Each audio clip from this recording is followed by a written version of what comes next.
네, 안녕하세요. 자, 오늘은 이제 새로운 주제를 가지고 여러분하고 하나님의 말씀을 교제하는 시간을 갖겠습니다. 고린도 전서를 계속 하고 있는데 오늘 특별히 시간을 정해서 제 마음속에 있는 하나님이 주신 하나의 부담을 전하고 싶습니다. 제목이 뭐냐면 제가 생각했어요. 기독교요, 일어나라. 괜찮죠?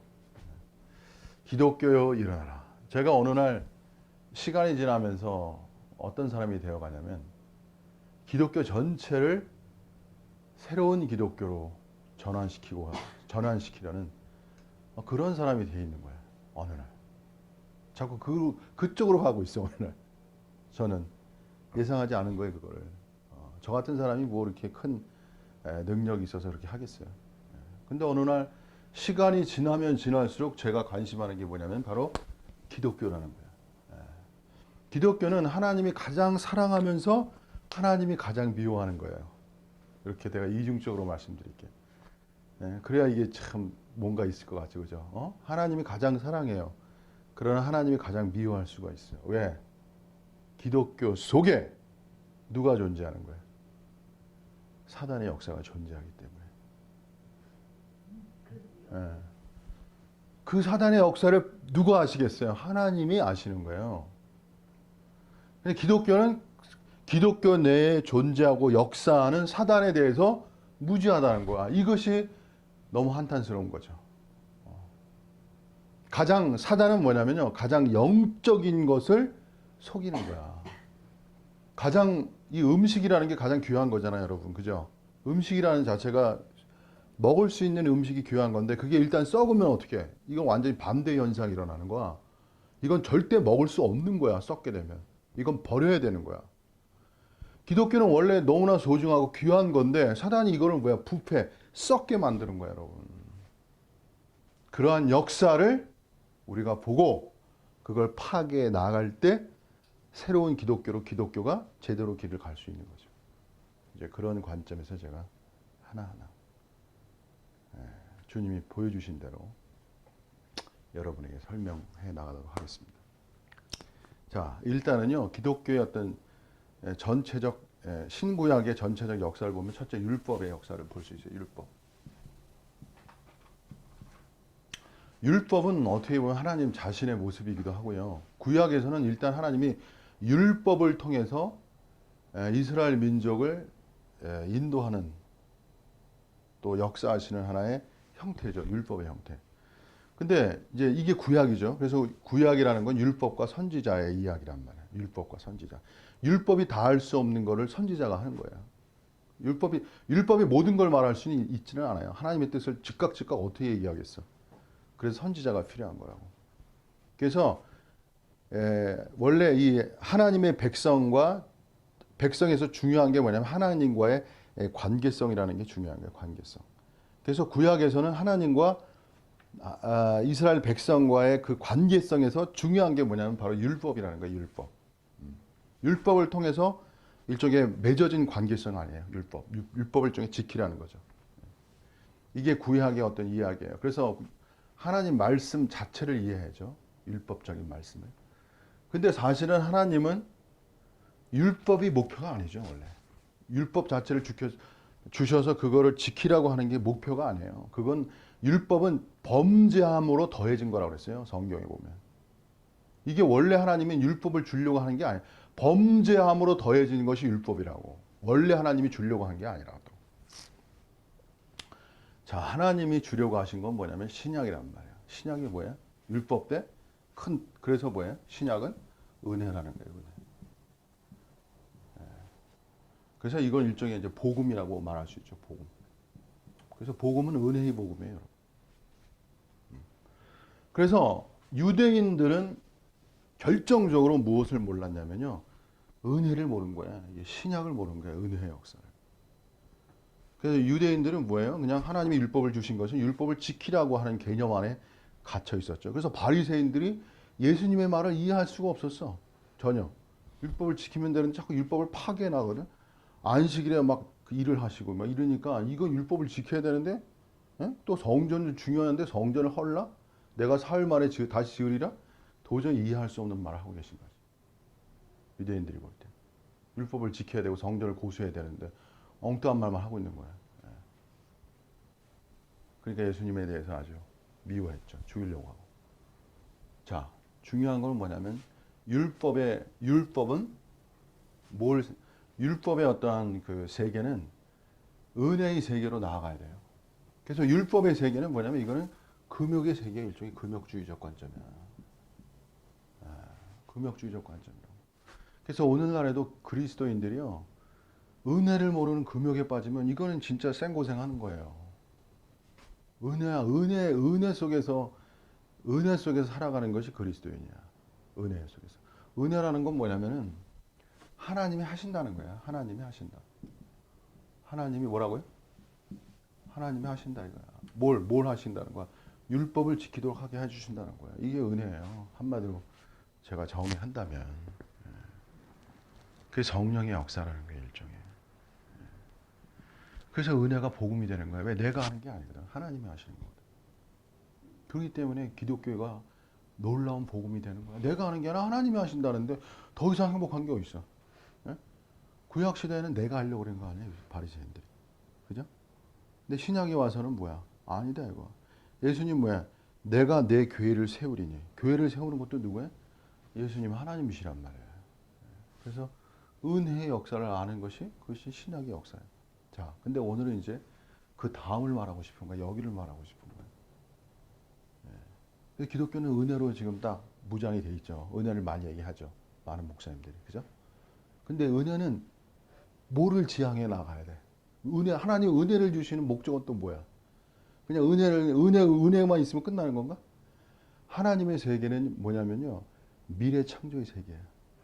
하나님은 미래로 나아가시는 거야. 미래에 뭘 원하시는 거야? 미래 새 창조를 원하시는 거야. 그래서 세 번째, 뭘 지향하시냐면 미래의 새 창조를 원하시는 거야. 그래서 은혜의 역사라는 건요. 무엇을 이루기 위한 거야? 새 창조를 이루기 위한 것이에요. 그래서 기독교는요. 은혜를 말하면서 무엇을 얘기해야 되냐면 새 창조를 말해야 돼. 당신이 은혜를 받았어. 왜 은혜를 받았어? 새 창조적 존재가 되기 위하시고. 오늘 제가 기독교를 향해서 마음이 아픈 게 뭐냐면 은혜는 많이 얘기하는데 새 창조는 얘기를 안 한단 말이야. 새 창조를 지향하지 않는 은혜는 기복이 될 수 있고요. 이건 부패할 수 있는 거예요, 여러분. 그래서 은혜는 새 창조를 지향해 나아가야 이게 살아있는 은혜가 되는 거예요. 여러분이 왜 은혜를 받으셔요? 새로운 존재로 존재화되기 위해서 은혜를 받으시는 거예요. 제가 요새 뭐 계속 일하고 있는데 제가 일하면서 돈 벌잖아요. 돈은 왜 벌어야 되냐면 내 이웃을 사랑하는 증거는 돈 버는 거예요. 제가 쉽게 얘기하면. 네? 내 이웃을 내 몸처럼 사랑하는 증거가 어디냐면 돈을 벌어야 돼. 제 말 이해하시죠? 제가 정연욱 목사가 과거에는 영적인 사람이라 정말 돈도 관심 하지도 않고 살았어요, 진짜 저는. 저는 제 재산을 그냥 다 하나님이 원하시면 다 팔려고 그랬다니까 제가. 진짜예요, 저는. 그렇게 살았어요. 왜 하나님에 대한 돈이 뭐 중요해? 그게 절대적이었다고. 좀 극단적이었지. 영성주의자 중에. 아주 극단적 영성주의. 재산 그냥 다 버릴 수 있어요, 그냥. 진짜 그랬어요, 저는. 삶이 그랬어요. 근데 이제 하나님이 저를 역을 가르쳐 주시는 거야. 돈이 있어야 뭐야? 그러니까 제가 왜 돈 벌면서도 이게 기운이 계속 나냐면 이웃사랑 때문에 그래, 이웃사랑. 응? 내 이웃, 내 가까운 사람. 응? 그 사람에게 뭘 주려면 내가 돈을 벌어야 될 거 아니야. 그게 사랑 아니에요. 그죠? 사랑이 어떻게 맨입으로 되겠습니까, 여러분? 입술로만, 사도 요한이 그랬잖아요. 입술로만 한 사랑은 그건 진정한 사랑이 아니라 이거야. 뭔가 실체적으로 도와주고 뭔가 이래야 이게 진짜 사랑이라는 거 아니에요. 그게 사도 요한의 말씀 아니에요. 그러니까 얼마나 인간이 타락하면 사랑을 이제 말로 하는 거야, 말로. 예? 그게 아니라 헐벗은 사람을 도와주라 이거지. 자, 그래서 새 창조를 지향해 나아가는 은혜의 세계를 여러분이 여셔야 돼요. 이게 새로운 기독교예요, 여러분. 은혜가 새 창조를 지향해 나아가지 않으면 반드시 은혜는 기복화가 될 수밖에 없어요. 여러분. 의도하지 않아도 새 창조적 은혜라는 게 이렇게 좋은 거잖아요. 계속 그렇게 하면 새 창조를 잃어버린 상실한 은혜는 그 부패하게 돼 있다니까. 그래서 여러분이 새 창조를 지향해 나아가야 하나님이 은혜되게 하시는 거야, 여러분. 제가 이 새 창조 속에서 제가 참 느끼는 게 새로운 새 창조의 역사는 뭐냐면요. 일단 첫 번째, 새로운 기운이 나야 돼. 새로운 힘. 이 중요한 거예요. 매일 새로운 힘이 나야 되는 거예요. 저 이상하게 제가 일하면서도 막 피곤한데도 아침에 일어나면 새로운 힘이 나. 잠이 보배야. 잠을 그냥 푹 자죠, 그냥. 예. 일하니까, 열심히 일하니까. 그냥 그게 놀라운 게 뭐냐면 피곤해도 잠만 자고 일어나면 다시 새 힘이 일어나잖아. 그리고 새 힘이 일어나려면은 몸에 정신이 하나님을 향해 있어야 돼, 항상. 왜? 사단이요, 사람을 계속 공격하는 거야. 하나님의 관계성을 깨뜨려. 그래서 요새 보니까 뭐냐면 사람들이 많은 염려 중에 하나가 뭐냐, 미래의 불확실성이에요. 예? 건강의 문제, 미래의 불확실성. 요새 코로나도 그렇지만. 예. 근데 하나님의 관계, 믿음의 세계라는 건 뭐냐면은 미래를 어떻게 일면에, 예? 일면에 뭐야? 미래를 뭐야? 하나님께 맡기는 거지. 믿음의 역할이 많아요. 예, 사실. 자, 새로운 기운. 그 다음에 두 번째 뭐냐면 새로운 기대감. 두 번째 제가 두 개, 새로운 기대감이 필요한 거예요. 여러분, 기독교인은요, 여러분 참 이렇게 이 사랑도 이게 사랑이 뜨거울 때는 기대감이 있는 거 아니야, 그지? 기대감. 만나면 막 설레 이런 게 다 기대감 아니야, 기대감. 응? 신앙의 생명성은요, 새로운 기운이 나야 되고요, 새로운 기대감이 있어야 돼요. 어떤 기대감이야? 하나님이 나에게 어떤 새로운 은혜와 미래를 여실까에 대한 기대감을 가질 수 있어요. 철사 조금이라도 계속 그런 기대감 속에 살아가는 거예요, 여러분. 그래서 그리스도인이야말로 무너질 수가 없어. 왜? 하나님은 어떤 세계예요? 하나님은 절대 긍정의 세계고요. 하나님은 절대 미래적 세계란 말이야. 그게 무슨 소리냐면 하나님은 무너질 수가 없어. 항상 긍정이기 때문에. 여러분, 우리나라가 자살률이 많잖아. 왜? 미래가 안 열려요. 긍정화가 안 되는 거야. 하나님 세계는 절대 긍정이야. 아무리 죽음의 상황이 와도. 절대 미래적 상황이 항상 미래가 열려 있다는 개념이지, 여러분.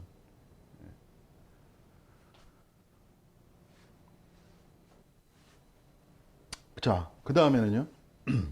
그래서 이 새로운 기운과 새로운 기대감, 그리고 세 번째 뭐냐면 새로운 노래야, 새로운 노래.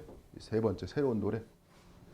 항상 이 신의 세계, 하나님의 세계는요, 이게 뭐냐, 하나님의 세계의 실체는 찬양의 세계예요, 찬양의 세계. 왜?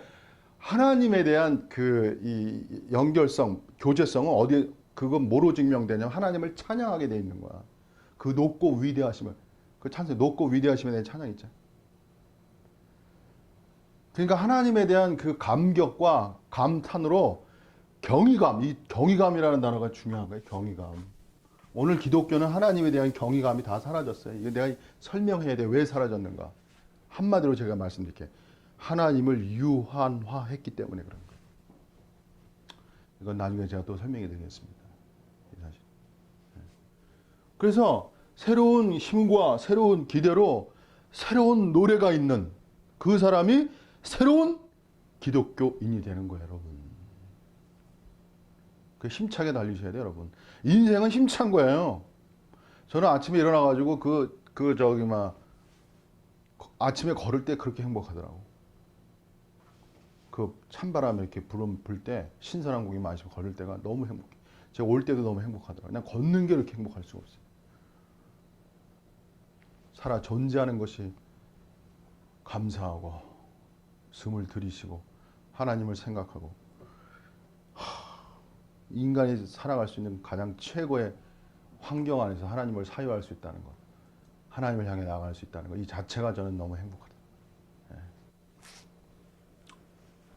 자, 여기까지만 하고 그다음에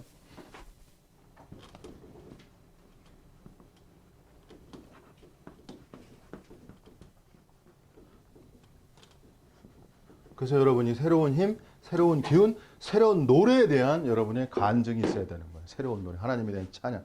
그래서 사도 바울이 성령 충만을 받으라면서 뭐라 그랬어요? 찬미, 찬양을 얘기한 거 아니에요. 새 노래를 얘기한 거 아니에요. 성령을 받는 증거가 새 노래가 나오는 거예요. 사람이 그냥 노래가 항상 진짜 뭔가 충만의 상태가 되어야 노래가 나오는 거예요. 노래가 나오기 쉽지 않아요, 여러분. 인생이라는 게 막 그냥 압력과 이 고난과 여러 가지 환경에서 찌 누리면 노래가 나올 수가 없어요. 그걸 넘어서는 거지, 소홀해 나가는 거지. 그때 노래가 나오는 거지. 간증이 나오는 거고, 찬양이 나오는 거죠. 그래서 하나님을 찬양하라가 내 속에서 나오는 거지. 그걸 사탄을 부끄럽게 하는 거예요, 그게. 왜? 사단이 결국 이 환경 속에서 하나님을 찬양하지 못하도록 막 역사하는 거거든, 계속. 근데 기묘하게 그리스도인은 이 사단이 이 험난한 인생 가운을 그걸 돌파해 나가는 거 아니에요. 그 생명력이라는 건 뭐냐면 저항을 뚫고 올라가는 거예요, 항상 여러분. 그래서 인생이라는 건 뭐냐면 저항이 오잖아요, 저항, 맞바람. 그 저항을 뚫고 올라가는 거야. 그게 승리 아니야. 그래서 인생의 참 기쁨은 뭐냐면 승리라는 거예요. 승리, 여러분. 승리자가 되는 거야. 이기는 자, 매일매일 이기는 자가 되는 거야. 아멘? 네. 그래야 그게 사는 맛이 나는 거지. 자, 그 다음에 계속 하겠습니다. 새 창조. 자, 그러면은, 자, 과연 여기서 오늘 몇 가지만 이제 말씀드릴게요. 사단이 어떻게 이 새 창조 역사를 방해하는가. 요거의 구체적인 몇 말씀을 드리겠습니다. 첫째, 새 창조의 실체를 이루기 위해서는 영성이 중요하잖아요. 영성 항상. 거기에 그 기본으로 들어가야 돼요. 가장 근본적 말씀으로. 그 근본적 말씀에서 중요한 게 뭐냐면 성자의 산상수훈의 말씀이에요. 그리고 거기서 제일 산상수훈의 말씀 있잖아요. 5, 6, 7장 마태복음.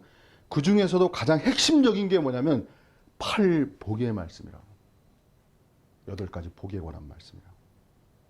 이 복의 말씀은 제가 1번 특히 8복의 말씀은요. 첫째 무엇을 하냐면 이거는 무한성, 무한적 세계, 무한적 세계. 무한적 세계라는 건 뭐냐면 이 말씀은 다 해석될 수 없다는 거예요. 근데 오늘날 사단은 어떻게 역사하냐면요. 하나님의 세계, 제가 하나님을 유한한다는 거예요. 고정화시키는 거예요. 하나님의 세계를. 하나님의 세계를 고정화할 때 어떤 세계가 고정화돼 봐. 기대감이 있겠어요, 없겠어요? 기대감이 없어지는 거야. 열려 있어야지, 미래가. 다 알 수 없다는 세계로 열려 있어야지. 다 안다고 그러면 기대감이 생기겠어요? 자, 여기서 중요한 거 말씀드릴게요. 사탄은 어떻게 역사하냐? 첫 번째, 진리를 결정화해버려. 다시 말하면 확정한단 말이야. 확정. 두 번째, 하나님을 결정화해. 다시 말하면 하나님을 뭐야? 확정해서 고정화시켜. 고정화라고 지금 보는 거야. 진리와 하나님을 결정화한다. 결정한다는 건 엄청 중요한다, 여러분. 크리스탈리제이션이. 자, 결정화라는 건 왜 중요하냐면 하나님의 세계는요. 뭐와 관련이 있냐면 언어의 세계와 관련이 있어요. 무슨 소리냐면 하나님은 언어로서밖에 표현이 안 돼요, 여러분. 로고스가 중요한 거라고 그래서 로고스의 세계가. 말씀이 곧 하나님이시라고. 이게 요한이 열은 하나의 비밀스러운 말씀 아니에요. 그래서 하나님의 세계는 말씀과 관련이 있는 거야. 말씀이 없으면 하나님이 표현될 길이 없어요, 여러분. 언어의 세계라는 거야. 그래서 뭐냐면은 이 결정화라는 건 뭐냐면 최고로 하나님의 세계를 언어로 표현하는 세계예요. 이것이 하나님의 세계를 최고적 언어로 표현하는 세계라고. 이 세계가 한면에 필요한 거예요, 여러분. 그죠? 하나님을 표현해야 될 거 아니야. 그래서 언어가 필요하잖아요. 그죠? 그래서 특히 이단적이라고 해야 되나? 이렇게 특심 있는 하나님을 위해서 뭔가 하겠다는 사람들의 그 발자취라는 건 뭐냐면 최고적 하나님에 대한 표현, 언어적 표현을 갖기를 원하는 거야. 그래서 그걸 뭐 최고봉의 진리 이렇게 말한다고. 그래서 그거를 결정화한다고. 자, 여기서 보세요, 여러분. 하나님의 세계를 결정화할 때 이 결정화가 뭐냐면 결정화할 때 뭘 가져오냐면 이게 권위를 가져오는 거야. 그래서 결정화시키는 거야. 최고의 해석을 가지면 권위가 생기겠어요? 안 생기겠어요? 가장 최고의 해석, 하나님에 대한 거, 하나님의 진리를 가장 최고적으로 해석하면 그 해석 아래 다 밑에 들어와야 되기 때문에 어떻게 돼요, 여러분? 최고적 권위를 갖는 거야. 그래야 뭐야? 압도적인 파워를 갖는 거야, 원래가. 제가 조금 어려워요, 여러분. 제가 이해하시죠? 그래서 이단적 가르침이 그 자신들의 교세와 파워를 갖기 위해서 원래는 그렇게 한 건 아니지만 나중엔 그렇게 또 가요, 인간이 타락해가지고. 자신들의 교세와 그 세력을 확장하기 위해서 무슨 단어를 쓰는 거야? 결정화라는 단어를 쓰는 거야. 결정화시키는 거야. 그래서 이단은 뭐야? 우리의 가르침이 최고라고 다 결정화시키는 그 카테고리에 들어간다니까. 아닌 단체가 없어요, 거기다. 우리가 다 최고라니까. 인간의 본성이다. 예, 정확히 맞습니다. 예. 그래서 사탄의 본성이에요, 여러분. 최고성은 일종의. 그래서 결정화라는 거는 하나님의 세계를 정말 가장 높이, 가장 완전하게 표현하고자 하는 의도는 좋은 곳이나 거기에 뭐가 형성되는 거야? 어둠의 그림자가 형성되는 거야. 어떤 어둠의 그림자가 형성돼요? 하나님의 세계가 결정화된 그 세계 속에 갇히는 역설이 일어나는 거야, 여러분. 이것이 사단의 전략이라는 거예요, 여러분. 그래서 모든 이단들은 자신의 결정화가 비치면서 어둠이라는 이 사실을 이해해야 사탄부터 나올 수 있는 거예요.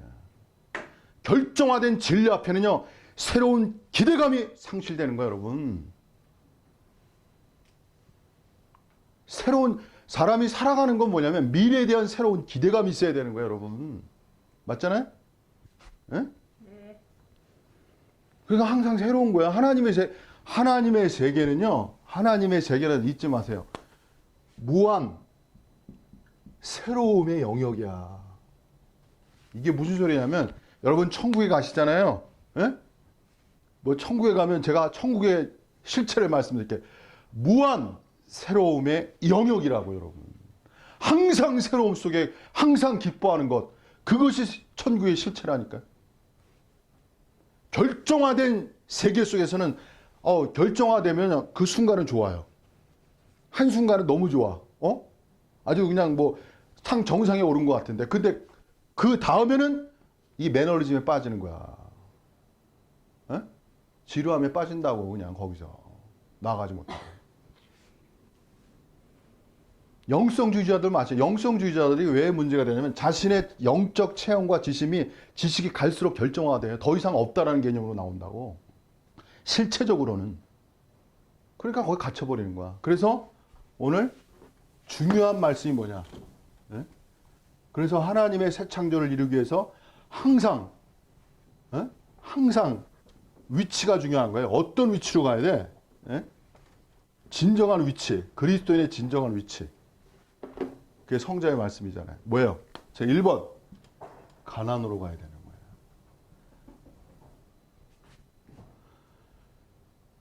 가난한 자가 돼야 돼요, 심령이.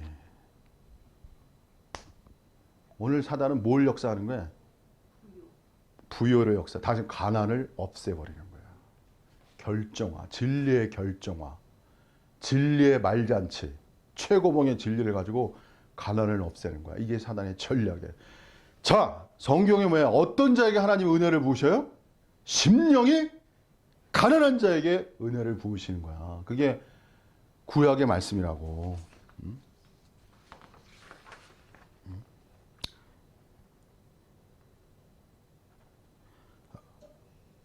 내 마음이 가난하고 심령이 통회하며, 예수님 그 다음에 애통하는 자가 복이 있다고 그랬죠? 그거 이제 말씀드릴게요. 내 말을 듣고 떠는 자, 그 사람은 내가 돌보려니와. 가난 속에서 누구를 두려워해야 돼? 가난과 애통 속에서 하나님을 두려워하는 자가 돼야 돼요. 오늘 사단은 뭘 없애냐면 하나님을 두려워하는 걸 없애버리는 거야. 왜? 하나님의 진리를 결정함으로. 그래서 하나님 밑에 들어가. 다 안다는 개념으로. 예? 새 언약이 뭐냐면 하나님을 적은 자부터 큰 자까지 다 안다 그러거든. 그건 위대한 새 언약의 진리인데 이 새 언약의 진리를 가지고 사단이 어둠을 만들어내는 거야, 여러분.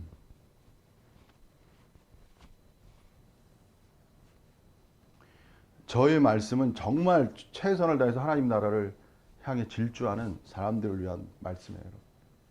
제가 일반적인 말씀을 전할 시간이 없습니다. 제가 그냥 위로하고 뭐하고 이렇게 할 시간이 없어요. 저는 갈 길이 막 바쁘기 때문에 그냥 최정점을 때리고 가야 돼요. 어쩔 수 없어요. 갈 길이 멀어가지고. 아직도 갈 길이 먼 거예요. 자, 그 다음에 두 번째 뭘 해야 돼? 애통이 생겨야 돼. 애통. 자, 애통은 왜 중요하냐면 여러분, 나는 가난하다고 그래. 가난한 사람들의 심정이 뭐냐? 그게 애통이에요, 여러분. 여러분 가난해 보셨어요? 예? 그 사람들의 마음이 물질적으로 가난해도 마음이 애통하다니까. 예? 진정한 가난의 사람은요, 애통의 사람이야. 가난하다고 하는데 애통하지 않아? 그건 가짜의 가난이라니까. 오늘날 이 애통을 잃게 하는 거야. 애통의 마음. 하나님이 애통하는 자에게 복을 주신다니까. 애통하는 자. 아까 썼잖아요. 통회하는 자. 여호와는 마음이 상한 자를, 마음이 상한 거야. 브로컨이라고 영어로 브로컨. broken heart. 깨어진 마음. 상한 자를 가까이 하시고 중심으로 이 중심이 중요하잖아요. 하나님 중심을 보시잖아. 통회하는 자를 구원하시도다. 통회하는 자. 겸손한 자의 영을 소생을 시키시며 통회하는 자의 마음을 소생시키신다고 그러잖아요. 이사야 말씀. 오늘 가난과 애통의 마음. 근데 가난과 애통은요, 본질적으로 하나님 나라에 대한 뭔가를 인식한 사람들에게 오는 거야, 사실은. 하나님 나라에 대한 인식이 있는 자가 가난한 거야. 뭘 봐야 자기가 가난한 걸 알지, 사실은. 진정한 부요라는 걸 뭔가를 알아야, 내가 가난하다는 걸 인식하지. 그래서 하나님 세계의 실체, 하나님 세계의 무한적 쓸게요. 무한적 실체를 인지한 자가 실체적 가난 속에 들어가는 거야. 그래서 하나님 세계, 그러니까 쉽게 말하면 하나님이 무한의 하나님이라는 것을 문자적이고 관념적이 아니고 실체적으로 인식한 자에게 가난이 실체화되는 거예요. 이 사단은 뭐냐면 문자적으로 역사하는 거예요. 사람들 마음속에. 문자로만 알게 돼. 그리고 관념적으로만 알게 돼. 실체적으로 접근 못하게 해요, 여러분. 이게 사단의 전략이라는 거예요. 지식이 왜 나쁘냐면은 이게 문자와 관념화 시키거든. 관념화라는 건 실체화가 안 된 거예요, 여러분. 관념화도 나중에 중요한 거예요. 제가 관념성의 빛과 그림자가 있어요, 여러분. 인간은 관념화가 되어야 앞으로 나갈 수 있고 지향성이 일어나는 거예요. 근데 관념화에 머물러 있으면 그냥 어둠이 되는 거예요, 여러분. 이 철학 세계가 그런 거 아니에요. 철학 세계. 왜 실존주의가 나타났어요? 실존주의가 나타난 건 관념적 어둠을 돌파하기 위해서 실존주의가 나타난 거라고, 원래가. 그래서 실존주의 철학이 발전한 신학이 되는 거야. 관념주의를 넘어서. 근데 관념이라는 개념을 없애면 앞으로 나아갈 수 없어요. 그게 플라톤 철학이라고. 나중에 제가 어쨌든 이거 뭐 설명할 게 너무 길어가지고. 자, 그 다음에 무한적 실체라는, 그래서 하나님의 세계가, 저는 옛날에 제가 정직히 고백하면 나는 예수님의 말씀으로 들리지 않은 거야.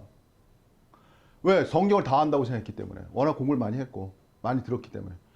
근데 어느 날 그래서 제가 무한이라는 단어를 쓴 거야. 하나님의 말씀의 해석은 무한적이어야 된다는 거야. 그 세계를 몰랐어요, 제가. 언어의 빛과 그림자의 세계를 인식하지 못했다고, 제가. 로고스의 세계를.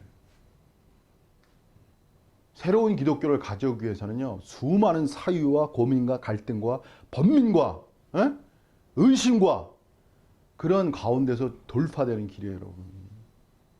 언어적 세계가 무한적이어야 된다는 얘기. 당연하죠. 제 말 이해하시어요? 정연욱 목사는 목사다. 그러면 언어적 세계로 제가 목사라는 걸 명확히 표현했잖아요. 정의가 좋잖아요. 그죠? 근데 목사만이냐고. 그래서 언어는 표현적이지만 한정적이란 이중성을 알아야 된다고요. 언어란. 그래서 언어에 대한 이 철학자들의 언어 자체에 대한 로고스의 한계성을 또 연구한 거야. 그래서 철학을 알아야 된다는 거예요, 여러분. 그들은 말씀이 없는 것에 궁극적인 진리를 추구했기 때문에 진실성이라는 게 있어요. 그 세계를 알아야 돼요, 원래가. 철학 공부하면서. 근데 그 세계를 하나님의 세계는 넘어선 세계지, 뭐. 말할 수 없을 정도로, 사실은. 자, 그 다음. 그래서 여러분이 가난의 영을, 그 다음에 애통의 영을, 애통하는 자가 이르러야 여기가 여러분이 애통하기 때문에 여기 오신 거라니까. 가난해서 오신 것이에요. 여러분이 가난 안 하고 애통하지 않으시면 여기 오시겠어요? 아, 나는 결핍되었습니다. 나는 부족합니다. 나는 가야 됩니다. 나는 얻어야 됩니다. 나는 증체해야 됩니다. 하나님, 나는 찾아야 됩니다. 나는 가련한 자입니다. 나는 없는 자입니다. 이런 고백 속에서 여러분이 오신 거라고. 이게 실체라니까. 자, 그 다음에 이제 세 번째 말, 온유의 세계를.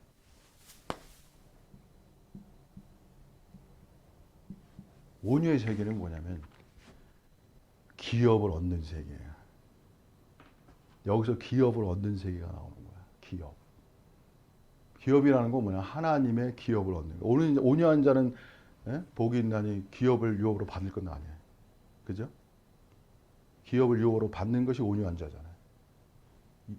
여기서 온유의 세계에서부터는 실체적 나타남의 세계가 나오는 거야. 여기서 나타남의 세계예요. 이건 일종의 감춰진 심령의 마음의 세계야. 가난과 애통은. 근데 온유의 세계가 나오면서 실체적 그 새로운, 여기서 아까 새 창조라고 그랬죠? 온유가 나오면서 뭐가 나오는 거야? 새 창조적 존재가 나타나는 거야. 그러니까 온유를 여러분 다 한다고 생각하지 마세요. 자, 역으로 말할게요. 인간은 어떤 존재성이에요? 사탄적 존재성이라고. 사탄적 존재성은 뭐냐면요. 사탄적 존재성은 두 가지로 제가 말씀드릴게요. 첫 번째, 잔인성이야. 두 번째, 교활성. 세 가지로 말했는데, 세 번째가 뭐냐면 사나움. 인간은 겉으로 보면 착하고 온유한 사람도 있어요. 제가 다 인성도 좋은 사람도 있고 아주 다 좋아요. 또 나쁘다고만 얘기하면 겉으로 볼 땐 다 그래. 그런 면이 나타나. 인간. 근데 본성적으로 들어가 봐. 본질적으로 들어가 봐. 본질적으로 냉정하게 본질적으로 들어가 봐. 인간 존재성이. 잔인성, 교활성, 뭐야? 사나움이 인간 속에 내재된 거야. 자기가 지금 우리 성도들이 나라고 그러는데 자기가 나라고 하는 사람은 많이 온유한 사람이야. 역으로. 온유의 세계는요. 이 온유의 세계는 이거는 본질적 온유의 세계야. 본질적 온유의 세계. 형태적 온유의 세계가 아니야. 형태로 온유한 척하는 세계가 아니라고. 형태로 온유한 척하는 세계가 아니고 본질적 온유가 나타나는 세계라고. 그러니까 우리는 뭐야? 계속 끊임없는 온유의 세계로 들어가는 거야. 여러분, 인간이 온유할 수 있으면요, 엄청 행복한 세계가 열리는 거야, 원래가. 온유하지 않으니까. 여러분, 분노가 긍정적인 면이 있지만, 분노가 뭐야, 일종의. 우리 짜증 많이 내잖아. 분노 많이 내잖아. 왜? 온유가 약한 거야.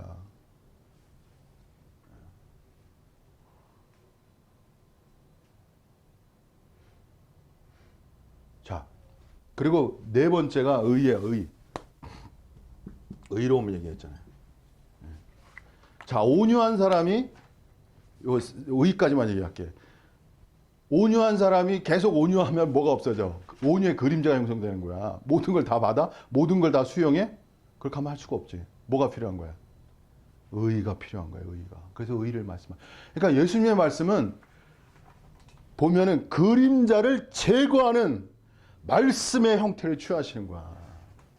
사탄은 온유를 통해서 온유의 그림자를 형성해. 그걸 돌파하는 게 의로운 세계야. 또 의의 세계의 그림자를 돌파하는 게 긍휼이라고 원래가. 그 나중에 그 다음에 또 말씀드릴게요. 제가 때가 되면. 그래서 영적 실체는 보세요. 영적 실체는 여러분 속에 감추어진 잔인함과 교활함과 사나움을 직시하는 거야. 영성주의자들은 이걸 자기가 얼마나 사납고 잔인하고 교활한지 몰라요.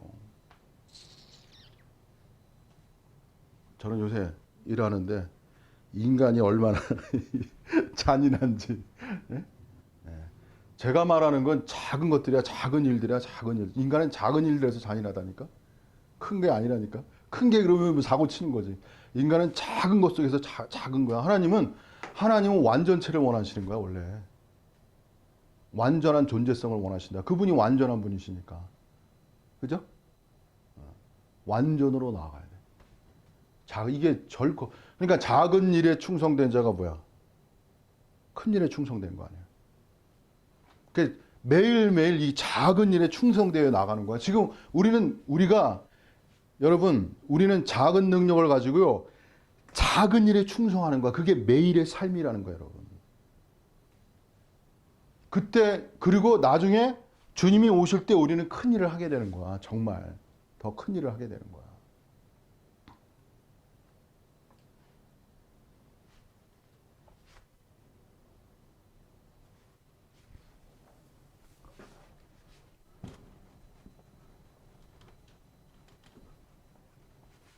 자.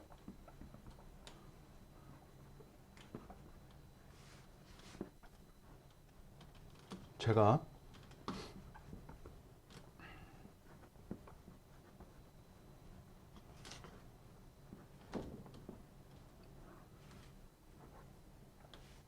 여기서 이제 마지막으로 이제 한두 마디만 하고 정리하겠습니다. 영성주의자의 그림자, 영성의. 기독교는요, 기독교가 일어나려면 기독교의 영성의 빛과 그림자가 구분돼야 돼. 기독교의 빛의 세계를 알아야 돼요, 일단. 기독교의 영성의 빛의 세계라는 건 뭐냐면, 다른 어떠한 종교가 기독교의 영성을 따라올 수 없는 그 기독교가 가진 영성의 우수성을 알아야 돼요. 빛의 세계를. 이걸 모르면 그 다음에 그림자를 말할 수는 없는 거예요, 여러분. 그리고 그 생활 속에 들어가야 되는 거, 원래. 그런 사람이 있어야지. 그죠? 그래서 먼저는 기독교의 영성을, 위대성을 말해야 되는 거예요. 기독교의 영성의 위대성을. 그 위대성을 모르고 그림자의 세계를 말하는 것 자체가 잘못된 거예요. 왜냐면 기독교의 영성의 빛의 세계가 그 위대성이 높아지면 높아질수록 어두움의 역사가 거기서 껴들어가는 거거든. 그래서 그걸 말해야 되기 때문에. 그래서 이 이후에 이제 그림자의 역사를 인식해야 돼. 이게 사단의 역사라는 거야. 그래서 이 부분에 대해서는 이거는 제가 지금까지 보면요, 이건 계속 말하게 되더라고. 계속 보기 때문에 멈출 수 있는 게 아니야. 그래서 기독교 영성에서 아까 첫 번째 결정화라고 썼죠. 결정화. 그 다음에 이제 이건 예수님의 말씀인데, 그 다음에는 뭐냐면은 결정화 잡이고요. 항상 있는 말씀에, 제 말씀은 있는 말씀, 하나님의 말씀을 가지고 하는 말씀이 본류기 때문에. 그래서 기독교의 영성은 뭐냐면요, 두 가지, 여러분. 두 가지를 아셔야 돼요. 첫째, 부자라. 두 번째, 외식이에요. 이 두 가지 세계를 알아야 되는 거예요. 그림자의 세계죠. 네. 그러니까 부자와 외식의 세계야. 이 외식의 세계는요, 이거 깊은 세계, 여러분. 그냥 일반적 세계가 아니에요. 의도하지 않는 외식이 생겨나. 부자라. 이건 주님의 말씀이라고. 라오디게아에 대해서 부자라. 이거 계속 제가 말씀하는 거 아니에요. 자, 일단은 제가 다시 말씀드릴게요. 부자인 사람의 특징이 뭔지 아세요, 여러분? 구하지 않아요. 부자는 뭐냐면 예수님이 뭐라냐면 안약을 사서 바르라고 그래. 사서 바르라고 그래. 산다는 그거 요한계시록에 나오거든요. 사서 바른다는 건 뭐냐면 뭘 사라 그러면은 뭐냐면 이 부자를 돌파하기 위해서는 뭐냐면은 뭐가 필요하냐면요. 자신이 없다라는 걸 알아야 돼. 자신이 가진 게 없다라는 걸 알아야 돼. 여기야요. 산다는 건 뭐예요, 여러분? 없어야 사는 거 아니야. 그죠? 맞죠? 안약을 사서 바르라고 그랬다고 예수님이. 그냥 주는 게 아니고 사서 바르라고 그랬다고. 산다는 건 뭐냐면은 없음을 인정하라는 거야. 여러분, 자신의 없음을 인정하기가 쉬워요? 영성주의자들은요, 자신의 없음을 인정하기가 어려워요. 이미 지식과 체험이 있기 때문에. 이해하셨어요? 그게 숨어 있다고. 겉으로는 겸손한 척을 해. 근데 속에는 나는 많이 가지고 있어. 이게야. 그러니까 양의 털을 입고 나오는 거야. 에? 겸손한 척하니까 외식이라니까. 겸손한 척한데 속에는 뭐 나는 가지고 있어. 이게. 근데 그게 그 사람의 말투, 언어, 제스처에 다 드러나요, 여러분. 정연호 목사가 지금 설교하잖아요. 그죠? 예리한 사람들은 제 제스처, 말투에서 다 교만성을 다 보는 거야. 제가 오늘 처음 말하는데.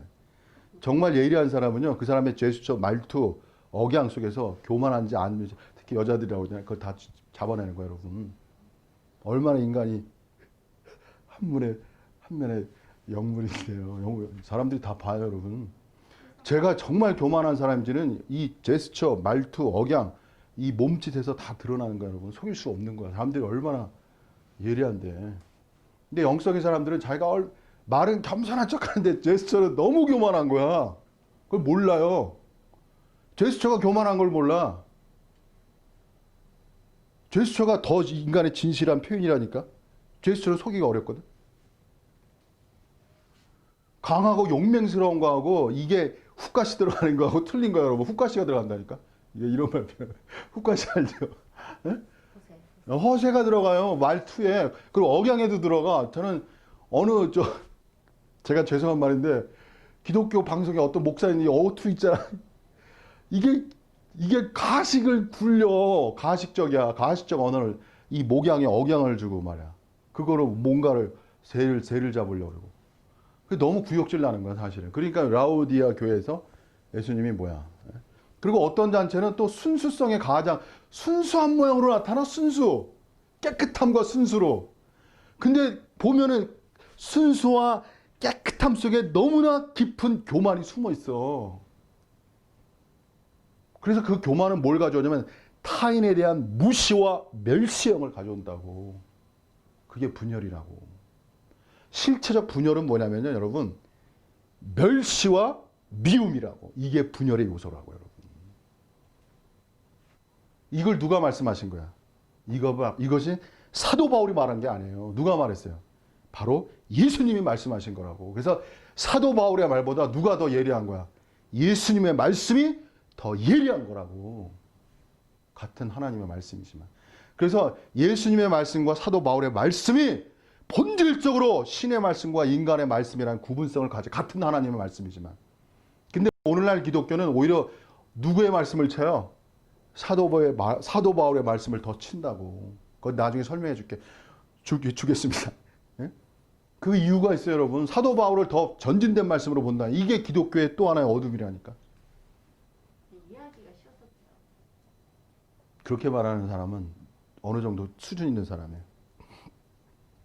왜냐하면 예수님의 말씀 메타포, 비유로 말했기 때문에. 그렇지만 예수님의 말씀은 굉장히 쉬운 것 같지만 굉장히 심오하다고. 이게 요한 사도 바울의 말씀하고 좀 비슷한데,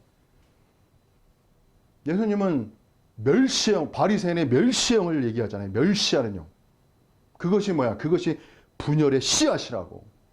그 지식을 얻었는데 타인을 멸시해, 무시해, 그것이 분열이라고, 여러분. 왜? 사랑이 배제된 거 아니야. 그래서 자신의 사역을 따르지 않는다고 해가지고 그건 뭐냐면 이렇게 얘기하는 거야. 네가 내 사역을 따르지 않아? 그 너는 모르는 거야. 너는 무지한 거야. 너는 불순종해 하고 그 속에 멸시와 분노와 미우명이 들어가는 거야. 사단의 그러니까 제가 불꽃 같은 눈이라고 그랬잖아요. 사랑이라는 건 원래 본체가 끊을 수 없는 거예요. 사랑을 어떻게 끊어요, 여러분? 그래서 제가 그랬잖아요, 지난 시간에. 교회가 나눌 수 없다는 그 자체를 보는 계시가 가장이라 위대한 계시라고. 무슨 지방교회 입장에서 세워지는 게 아니고 몸이 나눌 수 없는 그 실체라는 걸 인식할 때 자네가 뭐가 돼? 교회의 진정한 하나의 구성원이 되는 거야. 어떻게 나눠? 그래서 사도 바울이 제가 고린도전서 교제하지만 사도 바울은 마음이 급한 거예요. 그냥 십자가를 먼저 얘기해. 왜 주님의 복음에는 십자가와 부활을 얘기해야 되는데 왜 십자가만 먼저 얘기해? 이 고린도 교회는 부활을 말할 단계가 아니라는 거야. 어린애라. 다 살았는데 뭐 사람들이 살았다는 증거가 뭐냐? 여기에요. 나는 살았어. 아직 죽음이 뭔지 몰라. 그건 뭐야? 쓰세요. 스스로 지혜롭다는 자. 이 사람이 살아있는 거야. 아직 자기가. 인간이 자식의 존재성을 깨닫는 건 여기에요. 내가 어리석은 존재이구나. 스티브 잡스가 그 사람이 위대한 건 뭐야? stay flesh라는 단어를 쓴 거 아니야. stay flesh. stay hungry하고 stay flesh 썼어요. 이게 성경에서 나온 말씀이에요, 원래가. 그래서 그 사람이 위대한 거야. 그 사람의 창작력, 기독교의 위대성은 창조성이에요. 창작력이라고. 그 스티브 잡스가 어디에 있어? 그 말씀 속에 있어서 성경 말씀 사실은 본주가 뭐야? stay hungry 속에 있었다고. stay flesh 속에 있었다고. 스스로를 어떻게 생각한 거야? 어리석은 존재라고 인식한 거야, 그 사람이. 그래서 지혜로운 사람이 된 거라고. 이게 성경의 말씀입니다, 여러분. 하나님의 세계. 그래서 무한 세계를 보면 스스로의 유한함을 한탄하는 거예요. 스스로의 유한에 한탄하는 거와 애통 속에서 거기서 하나님의 은혜가 임하는 거야. 계속적으로. 그래서 빈 그릇이 중요한 거야. 빈 그릇. 기독교는 항상 빈 그릇. 마음을 비워라 아니잖아. 불교도 한면에. 기독교가 말하는 비워라 하고 불교가 말하는 비움의 그릇과 기독교가 말하는 거 틀려요, 여러분.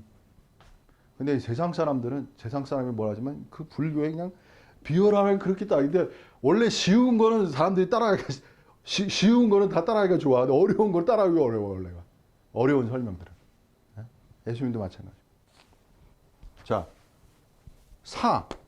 산다는 건 뭐냐면은, 여기서 주님은 누구에게 사라고 그러지 않았어. 산다는 건 뭐냐면요.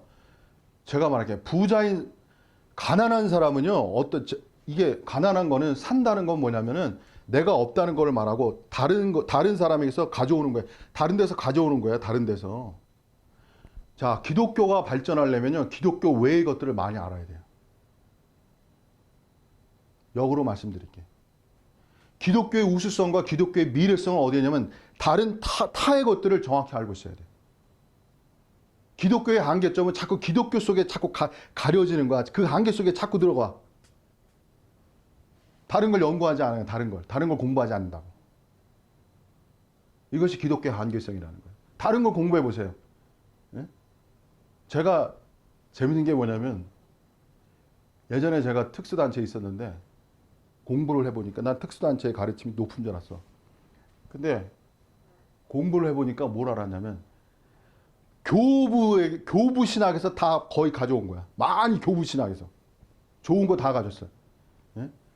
누림이라는 단어가 중요하거든요. 누림이라는 거, 엔조이먼트. 예? 누림이라는 단어가 중요하다고. 나중에 하나님을 누려라 뭐 이런 말이 있어요. 예? 누구한테 가져왔냐? 어거스틴이 향유라는 단어를 쓴 거야. 향유. 다 가져오는 거죠. 안 가져오는 사람. 너무 자, 넘어가겠습니다. 자, 그 다음에는 외식이야, 외식. 외식이라는 건 뭐냐면요. 이겁니다.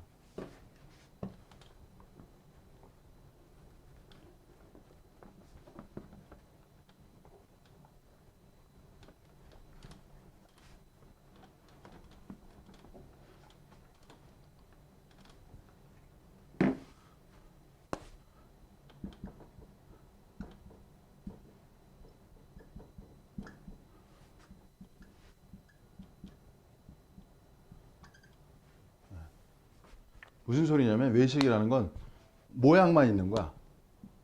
사탄 세계는 뭐냐면요. 사탄 세계는 모양의 세계야.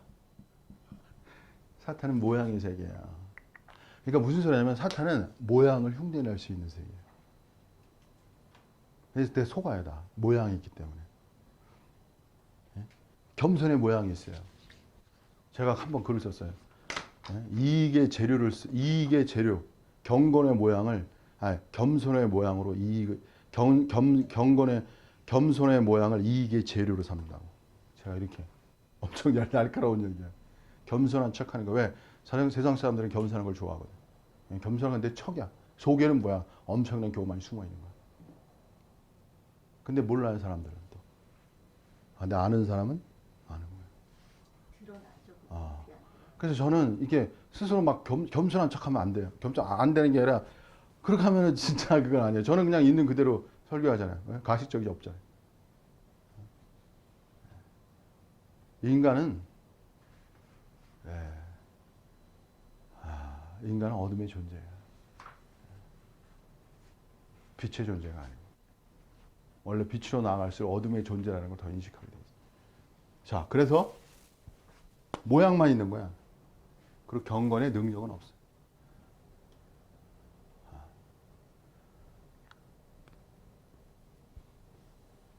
인간의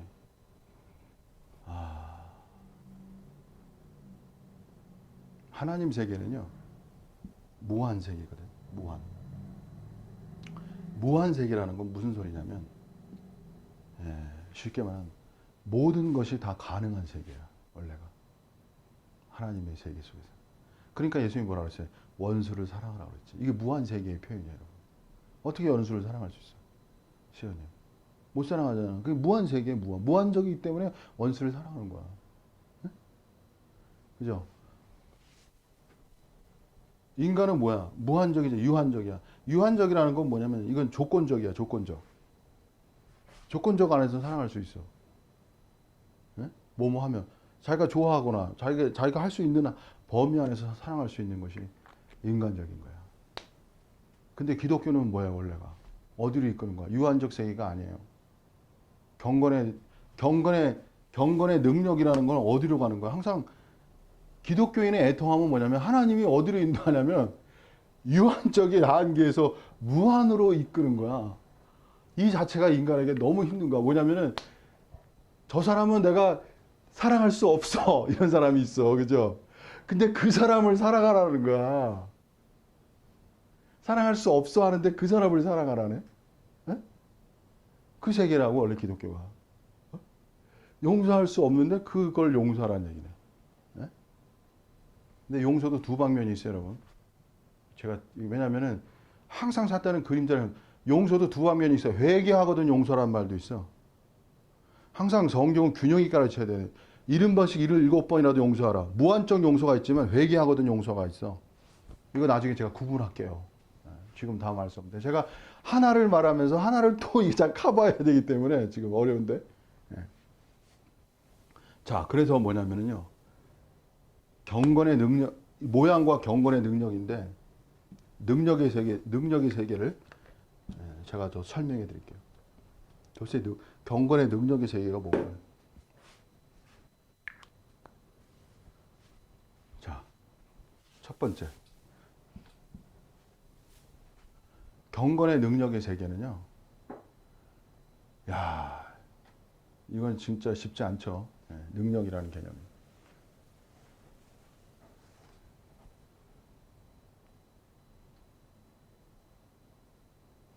이거는 경건의 능력의 세계는요.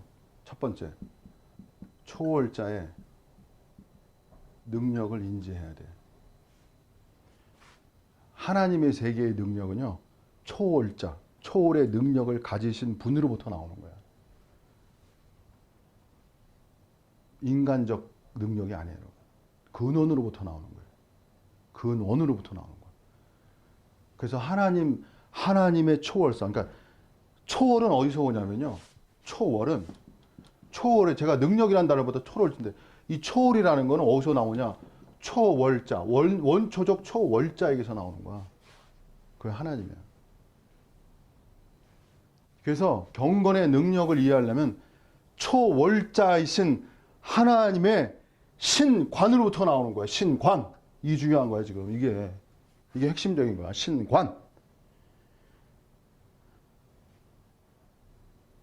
그래서 이거는 너무 할 얘기가 많아서 제가 어떻게 할 수가 없어요. 할 수가 없어요. 인간의 그 능력성이라는 건, 이 경건의 능력성이라는 건, 경건 자체가 누구예요? 하나님이에요, 여러분. 경건하신 분이 하나님이시라고. 그 하나님은 그분 자체가 뭐야? 그분 자신이 경건의 능력자이시라고. 그분 존재성이. 그렇기 때문에 경건의 능력을 가지려면 경건이시며 경건 능력의 존재자이신 하나님을 정확히 이해해야 돼. 그 신관이 중요한 거야, 여러분. 신관이 열려야 돼, 여러분. 열려야 된다고.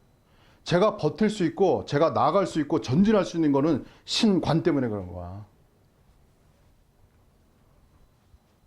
그 다음에 두 번째. 초월자의 능력, 하나님, 신관이 중요하고요. 그 다음에 뭐가 중요하면은, 초월에 대한 말씀이 중요한 거야, 말씀. 이게 무슨 소리냐면, 하나님이 어디까지 초월하셨다는 그 말씀의 기준성이 있어요, 여러분. 성경 말씀에 어디까지는 뭐라지만 경건의 능력의 기준점, 그 표현의 말씀들이 그 말씀을 이해하고 있어야 된다고. 저는 말씀을 이해하고 있기 때문에 담대한 거야, 강한 거야. 말씀은 그건 하나님이시잖아. 변기할 수 없는 그것이 내 것이 되는 거야. 그래서 초월에 관한 말씀을 이해하고 있어야 돼. 이 관계성이 명확해야 되는 거야. 이 관계성이 명확하지 않으면요, 초월 능력 나타나지 않아요, 여러분. 다 그냥 조금 하다 마는 거야, 하다 마는 거. 그냥 모양만 내다 마는 거야. 제가 그러잖아요. 이런 세계를 이루기 위해서 너무 치열한 과거를 살았다고. 그래서 저는 옛날에 초월 능력이 임했기 때문에 새로운 세계 속에 빠져들어간 거예요, 제가. 초월 능력이 임했어요, 제가. 근데 이제 나중에 또 얘기하는 초월 능력이 임할 때 이제 사단의 어떤 역사가 나 직접적 역사가 들어오는 거야. 그 얘기는 나중에 제가 할게요. 그래서 제가 영성을 공부하면서 뭘 도리어 알았는지 아세요, 여러분? 정신 분석학을 이해한다는 걸 알았어요. 정현웅 목사. 정신 분석학을 알아야 된다는 걸 제가 역으로 알았어요. 왜? 영성은요, 영도 중요하지만 뭐가 중요한 거야? 정신성이 중요한 거야. 정신성. 정신성을 이야기하면 정신성의 어두움, 정신병적인 정신 분석학을 이해할 수 있어야 돼. 얼마나 치열했어요. 제가 이런 얘기, 목사가 이런 얘기까지 하니. 이런 얘기하는 목사는 아마 처음일 거예요. 이 정도로 얘기하는 사람들. 그래서 제가 원래 목사는요, 정신병을 치료하는 사람이 돼요. 원래 목사.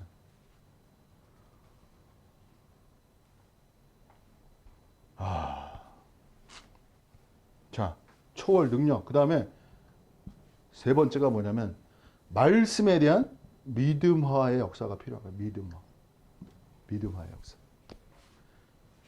기독교의 위대성은 뭐예요? 믿음의 역사예요. 나는 기독교가 믿음 안에 일부적 믿음, 구원에 대한 믿음은 들어갔고 성화적 믿음은 일부라고 생각하고요. 진정한 초월로의 믿음은 진입조차 못했다. 이것이 제 어떤 결론이에요.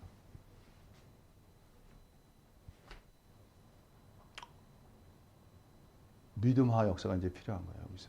2번이 말씀에 초월자에 대한 신관이 중요하고 그 다음에 초월에 대한 말씀, 그 다음에 그 말씀에 대한 믿음화의 역사가 필요한 거예요. 그러니까 믿으려면 뭘 알고 있어야 돼? 말씀을 알고 있어야 돼.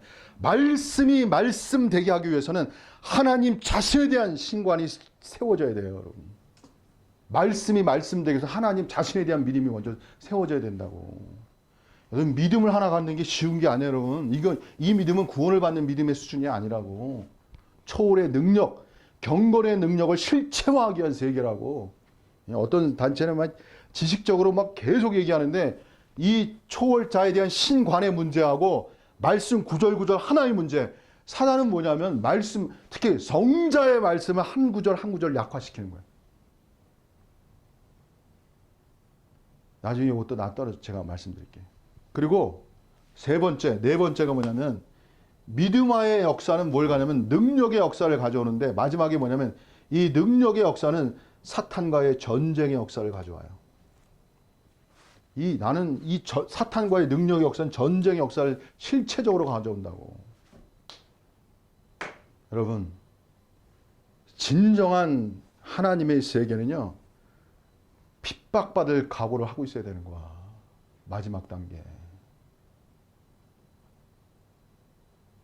미움을 받을 각오를 하고 있어야 되는 거, 원래가. 정윤호 목사는 제 설교를 다 좋아한다고 생각하지 않아요. 저를 미워할 사람도 있어요. 저는 그거 알고 있다고. 여러 가지로. 그래서 이 세계는 정말 제가 믿음화의 역사까지만 제가 많이 얘기하는 거야. 이 자체에 올라오기도 어렵기 때문에. 이러한 관계성을 거쳐야 능력의 세계가 임하고, 능력의 세계는, 이걸 감히 말할까요? 이사야 선지자 있어요. 하나님을 명령하는 세계야. 이게 이제 여러분이 놀라는 세계죠. 이건 분부하라. 나에게 분부하라. 나에게 명령하라는 거야. 나에게 명령하라는 거야. 분부하라가. 이게 이사야 선지자의 놀라운 계시예요, 여러분. 이걸 아는 단체도 있는데 이 실체를 이해하기가 어려워요, 여러분. 땅에서 매면 뭐라 그래요? 하늘에서도 매일 것이요. 이게 위대한 역사. 이 교회라고 생각하는데 과연 땅에서 매이면 명령이 되는 거 하늘에게 매일하고, 이런 세계가 있다는 건 너무나 놀라운 거야. 근데 이건 정말 높은 세계야. 매이지 말란 얘기죠. 아니지. 매이란 얘기예요. 땅에서 풀면 하늘에서도 풀 것이요. 그러니까. 땅에서도 매면 하늘에서도 풀리리라. 땅이 역사하면 하늘에서 하겠다는 거야. 그 매이라는 말이 아이, 맺고 푸는 거. 맺고 푸는 거. 맺고 푸는 거. 자, 예. 그러니까 이거는 제가 함부로 말할 수 있는 건 아니에요. 그러나 이러한 세계가 있다. 그래서 내 이름으로, 그러니까 주님 말씀하잖아요. 내 이름으로 뭐라 그랬어요? 무엇인지 구하라. 이 단계에 올라와, 여러분. 그럼 그대로 이루리라. 여러분, 이 말씀 이해하겠어요, 여러분? 네, 이해한다는 건 너무, 그게 되나? 쉽게? 자, 어쨌든. 맞는 말. 어쨌든. 그래서 여러분이 나중에 진정한 하나님의 위대한 새 창조의 역상은 사탄과의 거대한 싸움을 통해서 쟁취되는 거예요, 여러분. 거기서 쟁취되는 거야. 이게 인간이요, 살아있으면 이게 싸움을 통해 살아있는, 이기는 자라는 건 뭐야? 여러분, 이기는 자가 되죠? 내가 말씀드릴게요. 이긴다는 건 뭘 전제하냐면요, 싸움을 전제하는 거야. 어떤 사람은 싸움도 모르고 이긴다고 다 그냥 거짓말이에요. 거짓말. 여러분 속지 마세요. 이긴다는 건 뭐야? 싸움을 이긴다는 거야. 싸움을. 아주 속 시원하게 말씀드릴게요. 싸우지도 않고 뭘 이겨. 이미 이긴 싸움이지만. 실체적 싸움을, 그러니까 성도의 영성의 길이라는 건 뭐냐면 싸움의 길이야. 매일 싸움의 길이라고, 여러분. 내 자신을 이겨가야 돼. 자기 자신을 부인하면서. 사탄을 이겨가야 되는 거야. 매일매일. 거기서 인간의 이게 점점 돋는 의로운 햇빛과 같이 나타나는 영광의 세계가 열리는 거지. 그냥 열리겠어요? 그래가지고 잘 보세요. 재밌는 마지막. 외식의 세계는, 잘 들어보세요, 여러분. 외식의 세계는요, 바리새인의 외식의 세계를 정확히 이해하신 분이 누구야? 성자 예수님이야. 외식의 세계는 간파하기 되게 어려워요, 여러분. 영성주의자의 이 외식은 간파하기가 너무 어렵다고. 못해요, 여러분. 영성주의자 기대가, 그 사람들이 보통 사람들이 아니야, 여러분. 거의 그 단계까지 올라가기도. 그들의 빛이 있어. 그들의 우수성이 있는 거야. 다 나쁜 게 아니에요, 여러분. 제가 하나만 얘기하는 사람이 아니에요. 그 사람들의 우수성, 뛰어남, 장점, 놀라움도 있는 거야. 근데 외식이 숨어 있다고. 근데 그 외식은 경건의 능력, 실체적 능력을 가진 사람들에 의해서만 파악될 수 있다고. 이게 뭐냐면 상위 관점에 서야만 하위를 이해할 수 있는 거야. 높은 산에 올라야만 밑에를 볼 수 있는 거예요. 밑에서는 아무리 봐도 안 보여요, 여러분. 외식을 간파하기 어려운 거예요, 여러분. 상위 관점, 올라가야 밑을 바라볼 수 있고 파악할 수 있는 거야. 그래서 아가서에 보면 사단의 역사를 바라보는 위치에 이르는 거야. 예? 표범의 굴을 보잖아요, 여러분. 사단의 표범의 굴이 낮은 산에 있겠어? 낮은 산에 숨어 있겠어? 높은 산에 숨어 있는 거야, 여러분. 사단의 깊은 역사는 높은 산에 숨어 있어. 그 사단의 높은 역사를 보려면 사단보다 더 높은 영역으로 올라가야 되는 거야. 그게 하나님의 영역이라는 거예요. 그 세계 속에서 외식이 드러나고 기독교의 영성의 외식이 파괴되어야 새로운 기독교가 일어나는 거예요.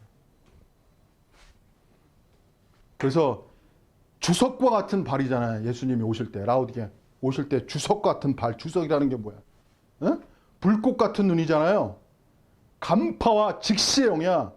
직시, 간파하는 거야. 태우고. 주석이라는 건 심판이에요. 심판. 그래서 저는 심판의 영이 있어요. 정영훈 목사가 말을 하면서 이게 심판의 영이 있다고. 제 말 속에 심판의 영이 있다니까. 심판적이라니까. 그래서 한면에 이 저에게 심판의 영은요. 뭐와 함께 동반해야 되면 사랑의 영과 함께 항상 있어야 돼요. 사랑이 없는 심판은 사단의 밥이 될 수 있어요. 그리고 심판의 영은 사랑으로부터 나오는 거야, 사실은. 의와 사랑으로 나오는 거야. 오직 심판할 일은 누구야? 하나님으로부터 나오는 거야. 하나님만이 심판자야. 그냥 우리는 심판의 집행자일 뿐이야. 하나님이 심판자이시. 우리는 누구예요? 심판의 집행자일 뿐이야. 하나님의 성령으로. 그래야 심판이 있는 곳에 뭐야? 십자가의 역사가 실체적으로 있는 거야. 심판을 해야 십자가에 죽으면. 십자가라는 건 뭐냐면요. 십자가의 형이라는 심판이 내려져야 십자가에 오르는 거야, 여러분. 심판이 있어야 십자가에 있는 거야, 십자가가. 심판의 영으로 십자가를 말을 해야 십자가 형성되는 거야. 영성의 십자가를 지셔야 돼요, 여러분이. 영성주의자들은. 그래서 그 십자가를 짊어져야 돼요. 죽음의 길. 지금까지 온 것에 대한. 그래야 새로운 영성으로 나아갈 수 있어요. 순종하여서 순종한다는 이름으로 자기 자신을 개발하지 않고 게으르고 악한 사람들아 정신 차리기 바랍니다. 제가 이 말을 꼭 하고 싶어요. 순종이 위대한 것이지만 사탄은 순종의 이름으로 사람을 자기 은사를 개발하지 않게 한다니까. 따른다는 명목으로. 이게 사단의 전략이라니까요. 정연욱 목사는 정말 순종의 사람이었어요. 근데 순종의 사람은 편해요. 그냥 따르기만 하니까 자기 개발이 없는 거예요. 그냥 그렇게. 근데 하나님은 저를 참 기묘하게 없어요. 자기 개발 안 하면 안 되는 사람으로 인도해버려요. 저는 매주 글을 써요. 저는 매주 글을 쓴다고. 오늘 요번 일에 썼어요. 2장씩 계속 써. 매일 써. 매주 써. 매주 써. 그냥 보통 글이 아니에요. 진짜 하나님과 하나 되지 않으면 쓸 수 없는 글들이에요. 일반적인 글들이 아니에요. 그거는 뭐야? 내 마음과 내 마음의 모든 뜻, 내 몸, 모든 것을 뭐야? 하나님께 헌신의 헌신. 헌신적 마음, 드리는 마음, 깨끗한 마음, 그 마음 속에서 또 믿는 마음, 그리고 하나님을 위한 마음. 제가 행복하고 정말 나아갈 수 있는 건 하나님을 뭐예요? 기쁘게 드리는 것. 작은 것 가지고. 너무 행복한 거예요, 그 자체. 그래서 기쁨이라는 건 하나님의 나라를 진일보할 수 있는 하나의 그릇이 된다는 것. 그것이 참 기쁩니다. 그래서 하나님께서 우리는 작지만 작은 게 중요한 게 아니거든. 그 질이 중요한 거예요, 질. 작은 게 중요한 게 아니라니까. 하나님은 작지만 원래 천국엔 적은 무리여 하나님의 나라가 너희 것이란 말이 있어요. 적은 무리야, 많은 무리가 아니에요. 하나님은 작지만 그 본질이 중요한 거예요. 컨텐츠, 내용이 중요한 거예요. 그걸 갖고 하나님의 역사. 그게 진실하고 진리라면 그건 빛이에요, 빛. 그 빛은 어디에도 하나님은 등경 위에다 주시는 거야. 밑에다 안 둔다니까. 감추지 않는다. 반드시 등경 위에다. 그게 진리고 빛이면 하나님은 반드시 교회가 그렇잖아요. 등경 위에 된다고. 위에 두신다고.